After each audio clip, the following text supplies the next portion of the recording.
Hello all, ఈరోజు Brahmamudi serial ఏమవుతుంది అనేది చూసేద్దాం. రాజ్ తనకు ముద్దు పెట్టినట్టు తన్మయం చెంది ఎంత మర్చిపోదామనుకున్నా ఆ జ్ఞాపకాలే వెంటాడుతున్నాయేంటి అని అనుకుంటుంది కావ్య. ఇంతలో కనకం వస్తుంది. పేపర్ మీద కావ్య తాను రాజుతో గడిపిన క్షణాలను గీస్తుంది. అది చూసిన కనకం షాక్ అవుతుంది. మరోవైపు రాజ్ కూడా కళావతి పేరు మీద లెటర్ రాస్తూ ఉంటాడు. ఇందిరాదేవి చూసి ఇంట్లో కావలసిన సరుకుల లిస్ట్ అని ఇవ్వబోతుంటే, నాకెందుకు ఇస్తున్నావు నానమ్మ, కళావతికి ఇవ్వు అని అంటాడు. దీంతో ఇందిరాదేవి రాజ్కు క్లాస్ తీసుకుంటుంది, కన్విన్స్ చేయడానికి ప్రయత్నిస్తుంది. మరోవైపు కనకం కూడా కావ్యకు క్లాస్ తీసుకుంటుంది, తనను కన్విన్స్ చేయడానికి చాలా ట్రై చేస్తుంది. మరోవైపు కళ్యాణ్ ఆలోచిస్తూ కూర్చుంటాడు. అప్పు భోజనం తీసుకుని వస్తుంది. ఇదిగో తిను అని చెప్పి అప్పు అంటుంది. అప్పుడు కళ్యాణ్, నాకేమొద్దు నువ్వే తిను అని కళ్యాణ్ అంటాడు. అప్పు, పిచ్చిగానే లేసిందా, నీకు కోచింగ్ సెంటర్ నుంచి వచ్చినప్పటి నుంచి అలా ఉన్నావు అని చెప్పేసి అప్పు అంటుంది. అవును, ఇలాగే ఉంటాను. అటు మా ఇంట్లో వాళ్ళు నా మాట వినరు, బయట వాళ్ళు నా మాట వినరు. ఆఖరికి ఈరోజు నువ్వు కూడా నా మాట వినడం లేదు. కట్టుకున్న భార్యని పోలీస్ చేయాలనుకోవడం కూడా తప్పేనా అని చెప్పి కళ్యాణ్ అంటూ ఉంటాడు.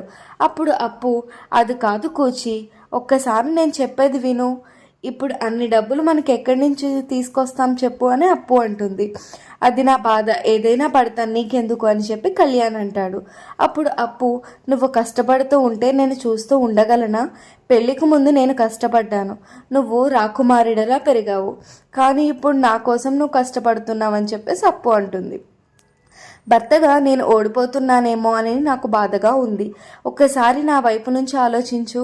మా ఇంట్లో వాళ్ళే నన్ను నమ్మలేదు. ఆఖరికి పెళ్లి చేసుకున్నా నేను ఏమీ చేయలేనని వదిలేసింది అంటూ కళ్యాణ్ బాధపడుతుంటే, సరేలే నువ్వు చెప్పినట్టే చేస్తాను అంటూ కళ్యాణ్కు అన్నం తినిపిస్తుంది అప్పు. మరోవైపు రాజ్ ఆఫీస్కు వెళ్తుంటే పూజ చేస్తున్న అపర్ణ తూలిపడిపోతుంది. అప్పుడు రాజ్, మమ్మీ ఇట్రా, ఇక్కడ కూర్చో అని చెప్పి రాజ్ అంటారు. ఏంటిరా రాజ్, ఏమైంది అని చెప్పేసి అపర్ణ అంటే, ఎందుకు మమ్మీ రెస్ట్ తీసుకోమంటే ఈ పనులన్నీ చేస్తున్నావు అని రాజ్ అంటాడు.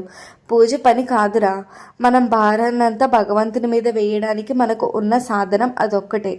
మనుషులు చేయలేని పని ఆయనకు అప్పచెప్పితే అది మంచి కోరికే అయితే ఆయనే తీరుస్తాడు అన్న నమ్మకంతో పూజ చేస్తాం కదా అని చెప్పి అపర్ణ అంటుంది. అప్పుడు రాజ్, నువ్వు కొంచెం కోలుకునే వరకు ఏదైనా దీపం వెలిగిస్తారులే మమ్మీ, నువ్వెందుకు, ఎవరైనా చూస్తారులే అని చెప్పి రాజు అంటాడు. అప్పుడు అపర్ణ, ఎవరు వెలిగిస్తారు? దీపం వెలిగించడానికి వచ్చిన ఇంటి కోడలు వెళ్ళగొట్టిన మహానుభావుడివి కదా, నువ్వు నాకు సలహాలు ఇస్తున్నావా అని అపర్ణ అంటుంది.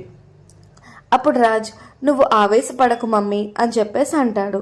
అపర్ణ, ఆవేశం కాదురా, ఆక్రోశం. ఎవరిని ఏమనాలో తెలియని నిస్సహాయంతో పుట్టుకొచ్చిన ఆక్రోశం ఇది. నీ వల్ల నా కోడల మనసు విరిగిపోయింది. వెళ్ళి తీసుకురామంటే మళ్ళీ మనసు విరిచేశావు. అప్పుడు రాజ్, రాని వాళ్ళ గురించి, వెళ్ళిపోయిన వాళ్ళ గురించి ఆలోచించడం అవసరమా అని చెప్పేసి రాజ్ అంటూ ఉంటాడు. రాజ్ ఇక తాను ఎప్పటికీ కావ్యని తీసుకురావడం కుదరదని చెప్పి వెళ్ళిపోతాడు. ఇందిరాదేవి వచ్చి అపర్ణను ఓదారుస్తుంది. మరోవైపు సామంత్, అనామిక, మేనేజర్ సురేష్ ముగ్గురు కలిసి కావ్య గురించి మాట్లాడుకుంటుంటే కావ్య అక్కడకు వస్తుంది. కావ్యని చూసిన అనామిక సామంత్ టేబుల్ కింద దాక్కుంటారు. సురేష్కు డిజైన్ తీసుకువచ్చానని చెప్తుంది కావ్య. ఇద్దరూ కలిసి కిందకు వెళ్ళిపోతారు. మరోవైపు ఆఫీస్లో ఎంప్లాయీస్ వేసిన డిజైన్ చూసి రాజ్ కోప్పడుతూ ఉంటాడు. ఎక్స్పోజ్, ఇంత చెత్త డిజైన్స్ వేస్తారు అంట తిడుతూ ఉంటారు. ఇంకోవైపు కావ్య వేసిన డిజైన్స్ చూసి సామంత్ షాక్ అవుతాడు. చాలా బాగా డిజైన్స్ వేసిందని మెచ్చుకుంటాడు. ఈ డిజైన్స్ను వాడుకుని ఎక్స్పాలో ఈ రాజ్పై చేయి సాధిస్తానని చెప్తాడు సామంత్. మరోవైపు కళ్యాణ్ ఆటో నడపడం చూసిన అప్పు ఫీల్ అవుతుంది. నాతో కూడా అబద్ధం చెప్తావా అంటూ ఏడుస్తుంది. దీంతో ఇవాల్టి ఎపిసోడ్ ఏమవుతుందో, ఇవాల్టి ఎపిసోడ్ అయితే కంప్లీట్ అవుతుంది. సో నెక్స్ట్ ఎపిసోడ్ ఏమవుతుంది అనేది రేపటి వీడియోలో చూద్దాం. ఈ వీడియో కనుక మీకు నచ్చినట్లయితే please do like, share and subscribe. Thank you for watching and don't forget to press the bell icon. Until then, catch you later. Bye bye.